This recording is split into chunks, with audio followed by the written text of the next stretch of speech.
Sa videong ito, ituturo ko sa inyo ang step-by-step process kung paano i-register ang inyong SSS number online. Kaya tara, samahan niyo ko at panoorin natin ang video na to. Pero bago yan, sa mga hindi pa nakasubscribe sa akin, kayo na ang bahala. So para makapag-register, ang unang gagawin natin, buksan lang natin ang mga search engine na ginagamit natin kagaya sa akin Google Chrome, then pagkatapos i-type lang natin ang sss.gov.ph. At pagkatapos may makikita tayong ganito, so dito i-click lang natin itong create a my.sss account or login. At dahil sa gusto natin makagawa ng account, i-click lang natin dito ang create account. After that may makikita tayong ganito at dahil sa gusto nating mag-register as member, so i-click lang natin itong member. And then mapupunta na tayo sa my.sss member registration. So dito i-click lang natin itong choose registration preference. At dito pwede kayong pumili kung ano yung registration preference na gagamitin ninyo. Kung savings account number ba, UMID card, employee or household ID, payment reference number, date of loan, transaction number in UMID, or check number of any monthly pension. So para ma-register yung SSS number ninyo online, dapat meron kayo kahit isa sa mga registration preference na nandito. So ngayon pag-usapan natin yan isa-isa. So una, itong savings account number.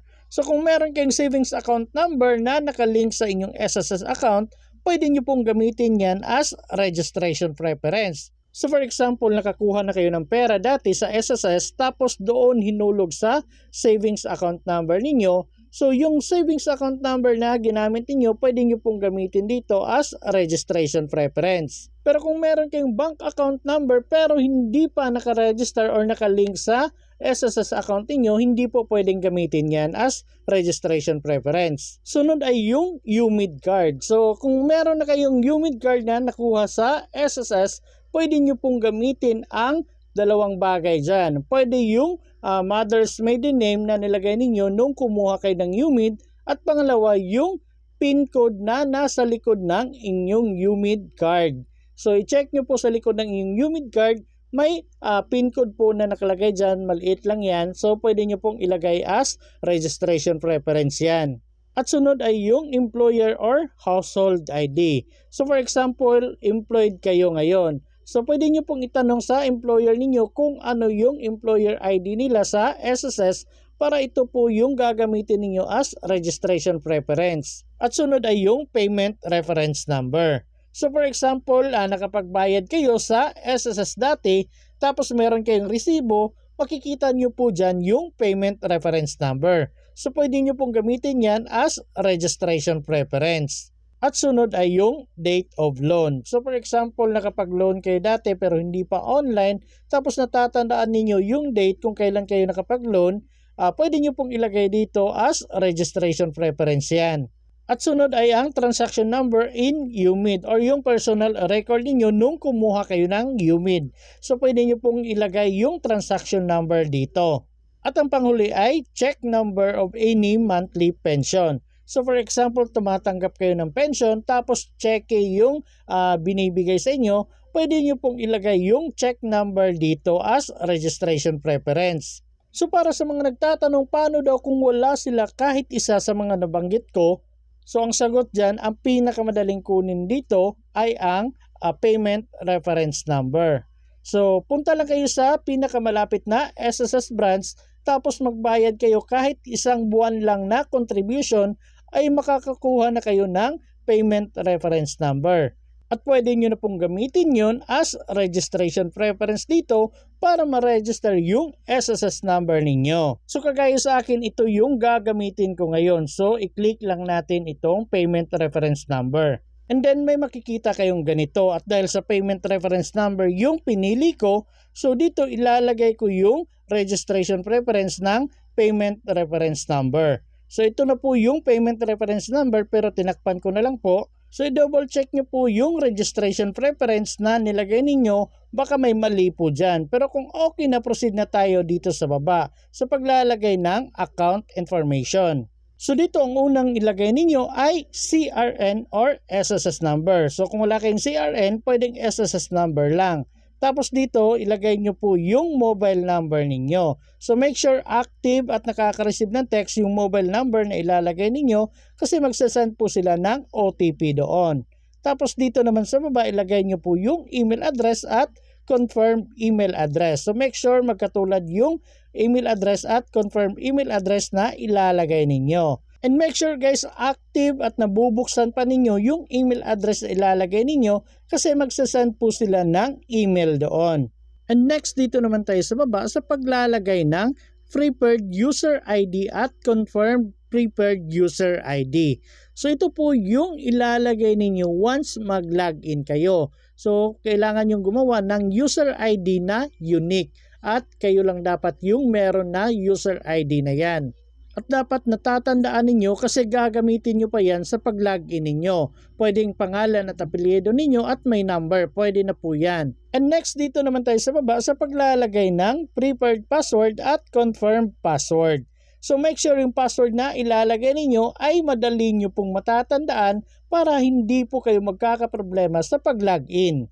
At dapat daw yung password na ilalagay ninyo may number, may maliit na letra, malaking letra, at dapat merong special character. So kung okay at na-fill upan nyo na lahat, i-review nyo na lang po. Then kung wala ng problema, i-click nyo na po itong next. After that, kung may makikita kayong ganito, so ibig sabihin yan, hindi nagkatugma yung mobile number na nilagay ninyo sa mobile number na nakaregister sa inyong SSS account. And then kung ganito naman yung makikita ninyo kahit saan sa mga ito, for example, ganyan, not found daw yung registration preference na nilagay ninyo. So, ibig sabihin yan, hindi nila makita sa SSS record ninyo yung registration preference na nilagay ninyo. At meron ding iba na ganito yung makikita, itong pangalawa, na hindi daw makaregister kasi no date of coverage is indicated in your SSS records.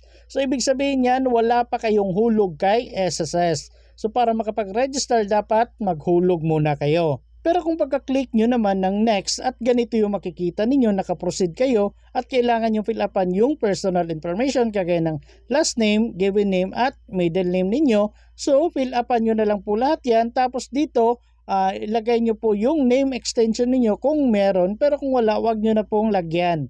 Tapos dito sa baba ilagay nyo po yung date of birth ninyo. So make sure guys, tama lahat yung mga information na nilagay ninyo at hindi po magkakabaliktad. At kung okay na, dito naman tayo sa baba sa pag-fill up ng mailing information. So dito sa taas guys, may makikita kayong room, unit number, street, subdivision, lot or block number. So dito sa mga nagtatanong paano daw kung wala silang subdivision, ganyan, walang street. So ang advice ko sa inyo guys, kung ano lang yung meron sa address niyo, yun lang po yung fill upan ninyo. So kung wala kayong room number, unit number, or subdivision name, so pwede nyo pong wag ng fill upan yan. So skip nyo na lang kung ano lang yung meron, yun lang po yung lagyan ninyo. Pagkatapos dito sa baba, pumili na kayo kung nasa Metro Manila kayo or province. So kagaya sa akin, nasa province, so dito fill upan nyo na lang po kung saang province, saang city and municipality, and saang barangay. So after nyo ma-fill upan yan, automatic nyo na po makikita ang postal code dito. At kung okay na, dito naman tayo sa baba sa pag-fill up ng foreign address information. So dito hindi kailangan fill upan to kung wala kayong foreign address. Pero kung meron, lagay nyo na lang po. Pero kung wala, wag nyo na pong fill upan yan. Tapos kung okay na at na-fill upan nyo na, i-review nyo na po lahat yung nilagay ninyo. Then, i-click nyo na po itong next. And then mapupunta na kayo dito sa step 3 kung saan ang pagre-review ng mga information na nilagay ninyo. So i-review nyo na lang po lahat, i-double check nyo kung tama ba at wala bang mali sa mga nilagay ninyo. At kung okay na, dito naman tayo sa baba, i-click nyo na lang po itong box katabi ng I accept para ma-checkan. At kung may check na, i-click nyo na po itong create account. And then may makikita tayong ganito na magsasend daw sila ng OTP sa cellphone number na nilagay ninyo. So, kagaya ng sabi ko kanina, dapat active at nakaka-receive ng text yung mobile number na nilagay ninyo kasi magsasend sila ng OTP. So, i-click nyo na lang po itong proceed. And then, mapupunta na tayo dito sa paglalagay ng OTP. So, ilagay nyo na lang po dito. Pero kung wala kayong na-receive na OTP, pwede nyo pong i-click itong resend OTP. Pero kung meron na at nalagay nyo na dito, i-click nyo na po itong proceed. At kung may makita kayong ganito, ibig sabihin yan baka may problema lang yung system nila or baka matagal kayo nakapag-fill up kaya nag-expire yung system nila. So ulitin nyo na lang po yung buong process. Pero kung ganito naman yung makikita ninyo na the registration for SSS Member Portal has been successful. So successful na yung pag-register ninyo at pwede na kayong mag-login. So i-click nyo na lang po itong back to login.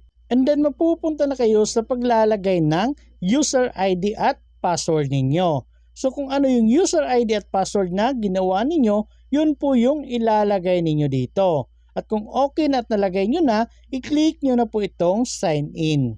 So baka sa first login ninyo guys, maka-experience din kayo ng ganito kasi ganito yung na-experience ko, hindi ako makapag-login and may nakalagay na invalid user ID or password. So kung ganito, wag na kayong mag-login ulit. So antayin nyo mga 1 or 2 or 3 oras bago mag-login ulit. Kasi kung ipipilit ninyo ng ipipilit na mag-login at ganito palagi yung lumalabas, malalak po yung account ninyo at hindi na kayo makaka-login hanggat hindi kayo pupunta sa pinakamalapit na SSS branch. So kagaya sa akin, after 2 to 3 hours nag-login ulit ako. So pagka-click ko ng sign in, ganito na po yung nakita ko. One-time PIN through SMS. So magsasend na naman sila ng OTP. So i-click lang natin itong get PIN. And then may makikita kayong ganito na nag-send daw sila ng OTP sa cellphone number na nilagay ninyo or nakaregister sa inyong SSS account. So i-check nyo na lang po tapos ilagay nyo dito. After nyo malagay, pwede nyo na pong i-click ang login. And then may makikita kayong ganito na data privacy notice. So scroll down nyo na lang po hanggang dito sa baba makita nyo po itong I agree. So i-click nyo po itong I agree. And then makakapasok ka na sa inyong SSS online account. So dito pwede na kayong mag-loan online or mag-apply ng kahit anong benefits na gusto ninyong applyan. At pwede na rin kayong magbayad dito ng inyong SSS contribution monthly.